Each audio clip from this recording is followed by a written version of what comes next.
Konnichiwa, Minasama, c'est Nini. Aujourd'hui, on va parler de la Saint-Valentin qui arrive très bientôt. Donc, on va faire le parallèle entre l'Occident, hein, tout le monde connaît bien sûr la Saint-Valentin et sa signification. Donc, je ne vais pas perdre de temps à expliquer c'est quoi la Saint-Valentin, mais je vais plutôt vous expliquer la différence entre le Japon et l'Occident. Oui, c'est sûr qu'en... Je veux dire, prime d'abord, la Saint-Valentin, ça signifie l'amour comme en Occident. Maintenant, au Japon, bien sûr, les dames, parce que c'est bien ça, c'est surtout les dames, les femmes, les filles, qui vont offrir du chocolat aux garçons, aux hommes, à leur mari, à leur conjoint, leur petit ami, leur chum, comme on dit au Québec. OK? Seulement les femmes. OK? C'est pas les hommes. Les hommes donnent absolument rien aux dames, aux filles. OK? C'est la responsabilité des femmes, des filles, d'acheter du chocolat ou, si vraiment on veut faire bonne impression, c'est une tradition ici au Japon, les femmes doivent fabriquer eux-mêmes leur chocolat. Donc, c'est facile. On achète du chocolat spécial pour être fondu. Et on utilise des moules comme ceci, okay, des moules à chocolat, spécialement pour le chocolat. Et on verse son chocolat noir ou au lait ou du chocolat blanc. Et on fait soi-même ces chocolats et on les emballe. Ça se vend dans tous les magasins. Ça, c'est pour faire les emballages. Donc, il se vend les boîtes comme ça. Donc, on prépare tout comme une vraie chocolatière. OK? Donc, ça, c'est les petites boîtes qui vendent et on place les chocolats à l'intérieur. Donc, ça avec les petits copes aussi. Donc, on arrange la décoration comme on veut. Ça, c'est un peu le chocolat pour être fondu. Ça, c'est du chocolat à saveur de fraise, par exemple. OK? Et ça, c'est les garnitures. On peut décorer, on peut faire on peut écrire I love you, on peut faire des cœurs sur notre chocolat ou faire de la décoration. Comme par exemple, là, j'ai acheté un moule. Là, on voit ici, c'est comme un cornet de crème glacée. Ici, c'est un suçon, un cornet de crème glacée. Donc, on peut faire de la couleur avec ceci. OK? Donc, et des petites décorations comme ça. On trouve tout ça dans les magasins ici au Japon. Donc, ça, c'est des petites décorations aussi, garnitures. Donc, il y en a de toutes les sortes. J'en ai acheté plusieurs. Donc, je vais faire du chocolat pour moi aussi, parce que j'aime beaucoup le chocolat, surtout le noir. Donc, pourquoi pas me gâter moi-même. Mais je vais en offrir aussi, bien sûr, à mon conjoint. Et un autre point à retenir, qui est très différent de l'Occident, c'est que les femmes, les collègues de travail féminines, doivent offrir aussi du chocolat à leurs collègues masculins. Donc, ça se fait beaucoup ici au Japon. C'est un peu comme je veux dire, si on le fait pas, surtout avec les collègues de travail avec qui on travaille le plus, qu'on a une bonne relation, offrir du chocolat à son collègue de travail est une marque de respect et de politesse. Ça n'a aucune connotation amoureuse. Ça ne veut pas dire que tu déclares ta flamme à ton collègue de travail. Tous les autres collègues de travail féminins vont faire la même chose aussi. Donc, faire soi-même son chocolat, ça prouve aux yeux des Japonais que tu te donnes la peine d'utiliser tes talents, peut-être de cuisinière ou d'artiste pour... tu donnes du temps, OK, plutôt qu'aller acheter des chocolats, ce qui est le plus facile, hein. Parce que c'est vrai qu'au côté budget, si on va à moins d'acheter des marques là, extrêmement chères, mais bon, ça c'est seulement dans les grands magasins, mais tous les chocolats qui vendent tout près, si on remarque quand on achète les accessoires et tout pour faire son chocolat, ça revient à peu près au même, sinon on va un peu plus cher que de l'acheter déjà tout fait. OK, donc faire soi-même son chocolat, ça prouve que tu es quelqu'un qui est capable de donner un peu de ton temps pour tes collègues, amis masculins et bien sûr, votre conjoint, le mari. Ça, ils apprécient bien quand leur conjoint, leur épouse se donne la peine de faire du chocolat pour eux. Donc, c'est un petit point qui est très différent. Moi, de mémoire, j'ai jamais vu au Québec des gens qui faisaient, je veux dire, des femmes qui faisaient leur chocolat.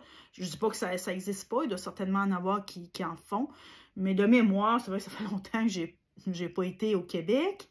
Je ne sais pas s'ils vendent tout ça là, pour faire soi-même son chocolat.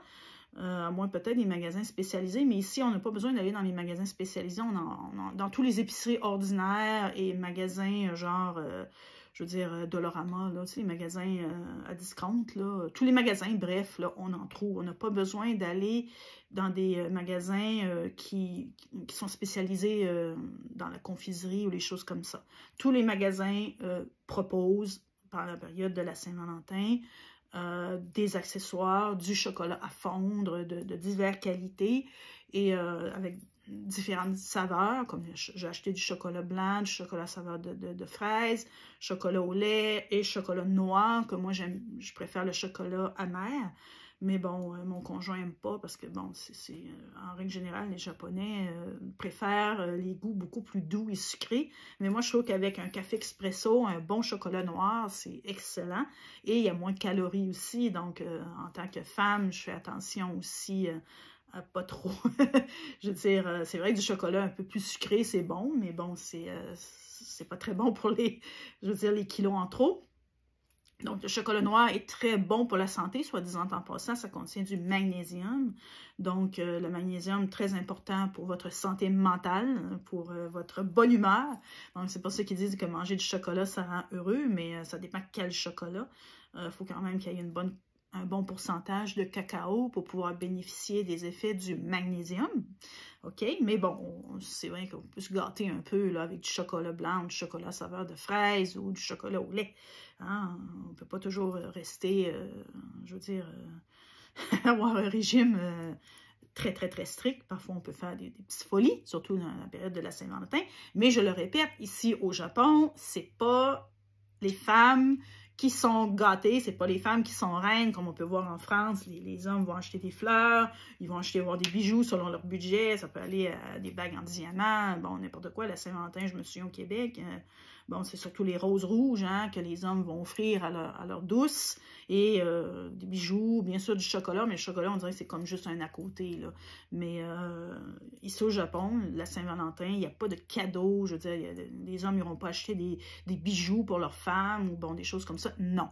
Maintenant, comme on sait, au Japon, on donne quelque chose, il faut toujours s'attendre à retourner. Donc, ça devient comme une espèce, on pourrait dire, de cercle vicieux, parce que ça finit plus. Tu sais, quelqu'un te donne quelque chose, tu es obligé de lui retourner l'appareil, sinon, ben, tu passes pour quelqu'un je veux dire, de mal élevé, ça se fait pas.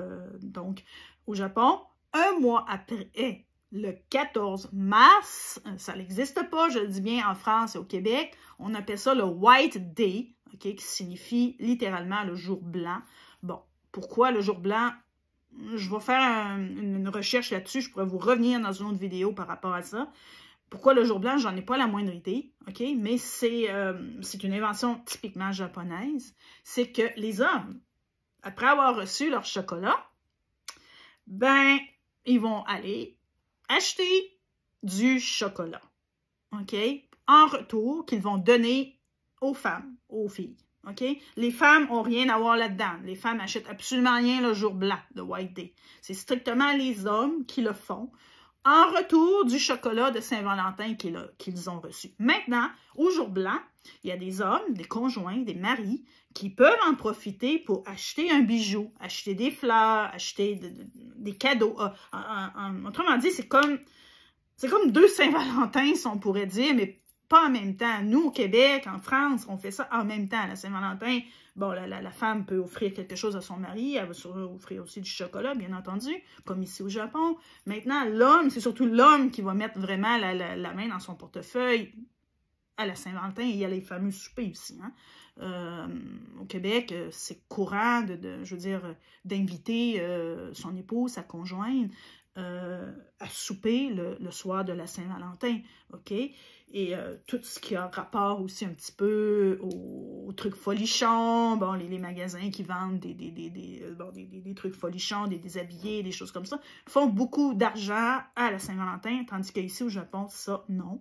OK? Ça se limite strictement au chocolat. Et c'est strictement les femmes qui achètent le chocolat pour les hommes. OK? Donc, retenez bien ceci. C'est la grosse différence entre la Saint-Valentin qui se fête en Occident. OK? Bien sûr, ça a une connotation amoureuse, bien entendu. Hein? Une femme qui va vraiment se donner la peine, qui va faire du beau chocolat ou qui va acheter un emballage de chocolat extrêmement cher dans les grands magasins. OK? Oui, on peut dire que c'est une preuve d'amour que tu fais à ton conjoint ou à ton petit ami, OK? Maintenant, comme je dis, la Saint-Valentin s'étale beaucoup dans la sphère du travail et c'est là qu'on perd la connotation amoureuse. Ça devient plus comme amical ou relationnel entre collègues de travail ou surtout au travail, qu'on fait ça, comme, bon, je vais en offrir à des personnes avec qui je travaille, que j'ai des bonnes relations, mais c'est comme je dis, ça n'a aucune connotation amoureuse. C'est tout simplement une coutume. Okay? Une coutume, comme on entretient les liens. Bon, l'amour, c'est vrai que l'amour, c'est un grand mot. Amour, oui, c'est l'amour de la passion, mais l'amour, ça peut prendre diverses formes. Ça peut être le respect qu'on peut aimer nos collègues de travail, on peut aimer nos enfants, on peut aimer nos amis. Donc, au Québec, je sais qu'il y a des gens, quand c'est Valentin, ils vont même, je ne sais pas en France, mais au Québec, il y en a beaucoup d'enfants qui vont aussi offrir des chocolats ou un cadeau pour la Saint-Valentin, des fleurs surtout, à leurs parents pour la Saint-Valentin, pour leur démontrer leur respect et leur amour. Mais au Japon, non. Okay? On a la fête des mères, on a la fête des pères pour ça. Ça se limite à ça strictement. Donc, la Saint-Valentin, oui, ça signifie l'amour entre couples, mais aussi ça s'étale un peu dans la sphère du travail, où ce que là, on perd complètement la connotation amoureuse, mais c'est plus au niveau des relations de travail. Donc, c'était ça la grosse différence. Je vais mettre une vidéo où ce que je fais mes petits chocolats, OK? Puis après, je vais vous montrer l'emballage fini, parce que là, j'ai acheté ce que j'avais besoin. J'ai du chocolat à faire fondre et tout. Ça prend quand même un peu de temps. On pourrait dire une bonne après-midi là, pour faire 3 ou 4 boîtes de chocolat, donc la plus grosse qui est réservée à mon conjoint. Donc, c'est ça. Donc, je vais vous faire la petite vidéo. S'il y en a qui ne savent pas trop comment faire le chocolat, c'est intéressant. C'est quelque chose qui... oui, c'est bien. Donc, si jamais vous avez envie de faire l'expérience, je ne sais pas si vous pouvez tout trouver, ce que j'ai trouvé, moi, facilement, mais peut-être dans les magasins spécialisés. Vous allez peut-être être en mesure, du moins, à trouver les moules en silicone. Les boîtes, ben, c'est des boîtes cadeaux. Hein. Vous pouvez prendre des boîtes cadeaux bien ordinaires aussi et acheter de la paille. Là, le temps de Pâques arrive bientôt. Vous allez certainement facilement trouver ce genre de paille-là que vous mettez dans le fond de votre boîte. OK? Donc ça, je pense que ce n'est pas difficile non plus à trouver. Donc, il suffit de se donner un petit peu la peine. Donc, si vous voulez essayer, puis peut-être impressionner votre amoureux ou vos amis, vos parents, parce que comme je dis au Québec, ben, c'est pas aussi strictement dans la sphère amoureuse, mais on peut démontrer son amour pour ses parents, on peut démontrer son amour pour son frère, sa soeur, ses grands-parents aussi. Donc peut-être si vous voulez impressionner vos êtres chers, peut-être essayer de relever le défi de faire vous-même votre chocolat et d'exprimer votre talent de chocolatier, de chocolatière. Hein? Donc, pourquoi pas? Donc, voilà. Si vous avez des questions par rapport à la Saint-Valentin ici au Japon, n'hésitez pas à m'écrire, à m'envoyer des messages. Je vais vous revenir un peu plus tard avec le White Day, mais je pense que, bon, il n'y a pas grand-chose à dire de plus au niveau du White Day. C'est comme je dis, je le dis bien, c'est le retour des chocolats qu'on a donnés à la Saint-Valentin aux hommes, aux garçons. Eux, ben, en guise de retour, ils vont acheter. C'est rare que les hommes vont s'atteler à faire du chocolat. Donc, eux, c'est ceux qui vont aller l'acheter tout simplement et vont le retourner. Et dans les couples, comme par exemple un conjoint, conjointe, époux, épouse, souvent, les hommes peuvent inviter leur conjoint à dîner et leur acheter peut-être une bague ou un bijou, bon, quelque chose que leur conjoint aime. C'est le jour blanc, je dis bien, pas la Saint-Valentin, OK? Pas la Saint-Valentin. Donc, c'est deux choses distinctes. C'est strictement au Japon que ça se fait. Les Japonais ont le don, ils ont le chic de faire les choses un peu ils veulent un peu adopter les coutumes occidentales, mais ils les arrangent un peu à leur goût, OK, pour que ça matche un peu avec je veux dire, leur culture, hein, parce que c'est vrai que les Japonais, c'est pas des gens qui sont très démonstratifs au niveau, je pourrais dire, amoureux. Donc, l'amour au Japon, elle est beaucoup plus abstraite qu'en Occident. C'est des gens qui sont beaucoup plus, je veux dire, réservés, OK? Ils sont discrets, donc c'est pas des gens qui sont démonstratifs. Donc, c'est sûr que la Saint-Valentin, telle qu'on la conçoit en Occident, n'est pas vraiment, je veux dire, au diapason je veux dire, de leur nature, de leur personnalité, tout simplement. Donc, eux, ça se limite au chocolat. Et la Saint-Valentin, c'est les femmes qui se donnent la peine d'acheter ou de cuisiner, de fabriquer du chocolat maison pour l'offrir à leur conjoint amoureux et collègues de travail. Donc, voilà. C'est terminé pour aujourd'hui. On va se dire sayonara et à la prochaine. Voilà la méthode pour faire fondre le chocolat. Normalement, ce petit cup-là en silicone, c'est pour le micro-ondes, mais moi, je n'utilise pas le micro-ondes. Je n'ai pas de micro-ondes chez moi. Donc, ça peut faire avec de l'eau chaude comme ça et on attend. Donc, on achète du chocolat en macaron et on le fait fondre dans un petit gobelet en silicone dans de l'eau chaude. Ceux qui utilisent le micro-ondes, ben, vous pouvez le faire au micro-ondes, mais comme moi je dis, je n'utilise pas le micro-ondes chez moi. Raison personnelle. Bon, ici j'ai mes moules pour le chocolat, ok? Donc, ça ici, c'est les fameux dogu. Hein, c'est très rare. Ça, je l'ai commandé spécialement dans une boutique spécialisée de choses japonaises. Hein. Donc, c'est assez rare. Donc, ça, c'est pour faire des chocolats avec 3 différents dogu. Donc, c'est vraiment unique à ma personnalité. Bon, j'aime bien les minous, les chats. Donc, j'ai trouvé ici un petit moule intéressant, ok, avec en forme de chat. Bon, ça, c'est les classiques boules, hein? C'est les boules de chocolat. Ce qu'on va mettre ici, là, ici, ça, c'est le glaçage. Donc, il faut le faire fondre, il faut que ça se ramollit. Donc, quand on a fini nos chocolats, on peut faire des décorations avec ce genre de glaçage-là qui va durcir, bien entendu.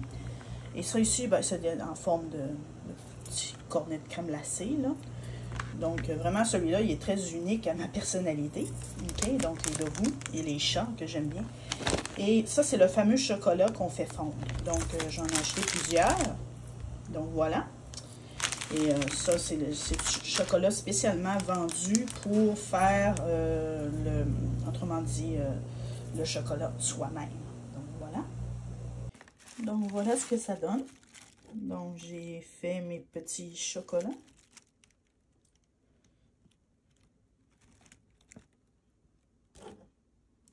Pas mal. Donc, on fait la petite boîte cadeau. On emballe ça. Et ça, c'est pour les collègues. Donc, chacun va pouvoir prendre au moins 1 ou 2 chocolats. Donc, voilà. Et ce qui est intéressant, c'est que ça, ben, ça reflète beaucoup ma personnalité, vu que je collectionne les figurines d'argile qu'on appelle dogu, qui est typiquement japonais. Donc, ça fait vraiment... Il n'y a pas de doute que c'est moi qui les a fait. Donc c'est ça les moules. Donc, il va falloir que je lave ça. Donc, voilà. Donc, si jamais vous voulez tenter l'expérience, j'en ai pas la moindre idée si c'est populaire au Québec et en France de faire soi-même son chocolat pour la Saint-Valentin ou même voir Pâques. Hein, parce qu'il ne faut pas oublier Pâques qui est une autre fête de chocolat. Donc, je vais le faire aussi parce que c'est très difficile de trouver du chocolat de Pâques ici au Japon. Donc, j'ai commandé sur Amazon des moules en forme d'œuf. Donc, je vais, vu que c'est une école de langue et on fait beaucoup de, je veux dire, on parle beaucoup de la culture étrangère, donc c'est bien d'introduire aux étudiants et aux collègues aussi la tradition de Pâques en Occident. Donc, je vais faire aussi mes propres chocolats de Pâques en forme d'œuf. Et j'ai trouvé aussi, des lapins, je pense que je peux en trouver, parce que des lapins, les Japonais aiment bien les lapins, ils trouvent ça mignon, tout ça. Je pense que je pourrais probablement trouver des lapins et bien sûr des moules en forme de fleurs, parce que bon, là, les fleurs, c'est aussi c'est en relation avec Pâques, hein, donc œuf, lapin et fleurs, œuf. Donc, ça fait vraiment le thème de Pâques. Donc, c'est ça. Donc là, c'est pour la Saint-Valentin, donc on va pouvoir se régaler. Donc, j'ai du chocolat au lait, du chocolat noir et du chocolat blanc. Et des petites pépites en forme au chocolat à goût de fraise. Et j'ai fait les décorations là, avec un glaçage spécial. Donc, c'est pas mal. Probablement que plus qu'on en fait, mieux qu'on devient, je veux dire, expert. Hein? C'est comme dans n'importe quoi. Hein? C'est en forgeant qu'on devient forgeron. Donc, moi, je fais pas du chocolat tous les jours et j'en mange d'ailleurs pas tous les jours. Mais bon, à l'occasion, j'aime bien, vu que j'aime bien cuisiner et tout, et faire des choses de mes propres mains. Tu sais, travailler avec mes mains, j'aime bien. Donc, c'est toujours une petite satisfaction personnelle. C'est sûr que c'est tellement facile d'aller au supermarché et d'acheter une boîte toute faite de chocolat. Mais je pense que quand on dit « Hey, j'ai réussi à le faire moi-même » et exprimer aussi ma propre personnalité, comme on peut voir ici avec les dogos, ben moi, je trouve que c'est une satisfaction. Donc, voilà. Donc, je vous souhaite aussi une très bonne Saint-Valentin. Et n'oubliez pas de liker, hein, un petit pouce en l'air, ça fait du bien. Partagez. Je vais régulièrement publier des vidéos comme ceci qui expliquent la culture du Japon, comment on vit dans la vie quotidienne au Japon. Quand je fais des voyages aussi, je vais vous faire découvrir des lieux inusités du Japon aussi, des lieux plus connus aussi. Parce que, bon, les gens veulent voir aussi des endroits qui sont connus, mais aussi des lieux qui ne sont pas connus du tout. Donc, voilà, et à la prochaine. Sayonara!